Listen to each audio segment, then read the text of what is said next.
Why don't you set a goal to become a millionaire? I'm here to help you. Before, I used to cross my fingers and say, I sure hope things will change, and that my boss would change and pay me more money, things would come down, and I was hoping that circumstances would get better. If you want the future to change for you, you've got to change.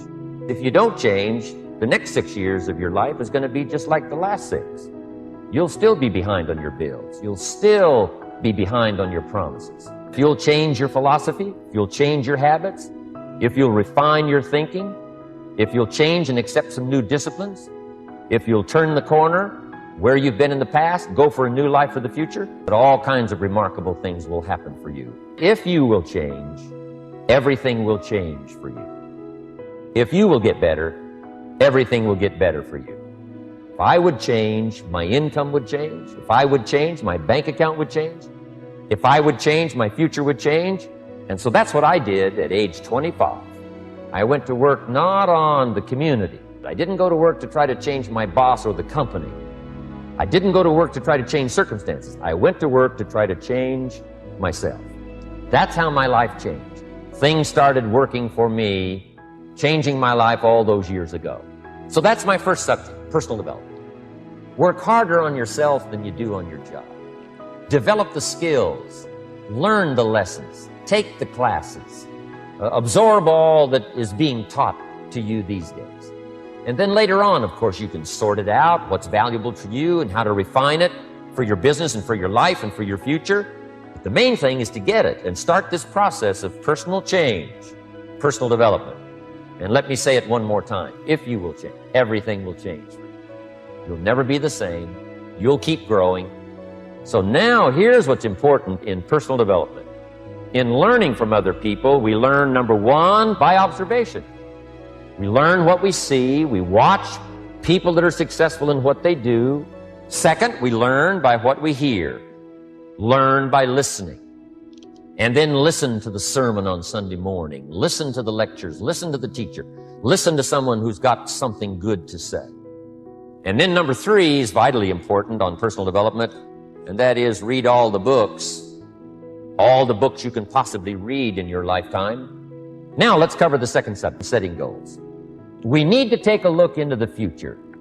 There are 4 things to consider in terms of attitude. One is how you feel about the past. Best advice I can give you on that is treat the past as a school. Let it teach you the mistakes you've made, the things that went wrong, the things that didn't work.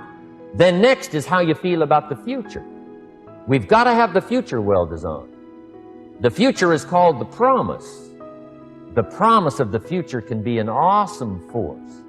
Designing the future, there's 2 ways to face the future. One is with apprehension, and the other is with anticipation. You can face the future with anticipation if the future is clear, if the future is well designed. In setting goals, it's very simple. Number 1, decide what you want.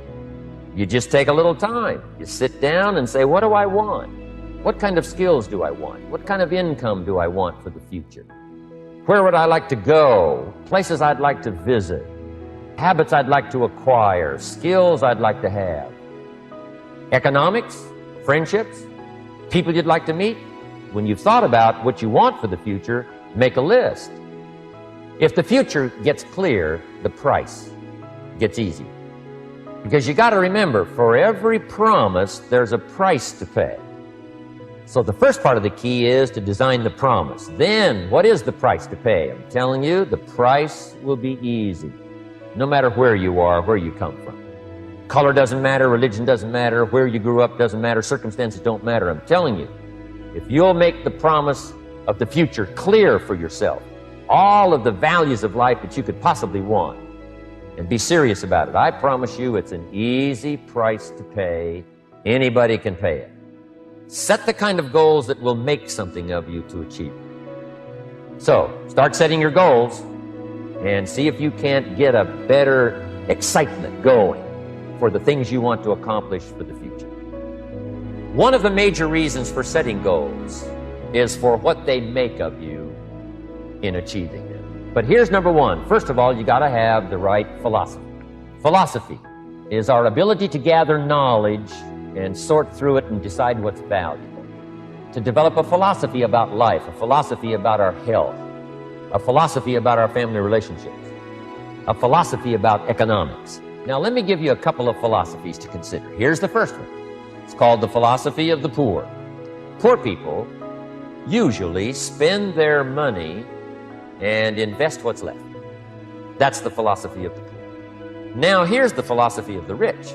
Rich people invest their money and spend what's left. And here's an important statement to remember. It's not what you get that makes you valued. It's what you become. If you just make a decision, it can be sometimes the day that starts you on a brand new journey. Today is the day. I now decide. You decide.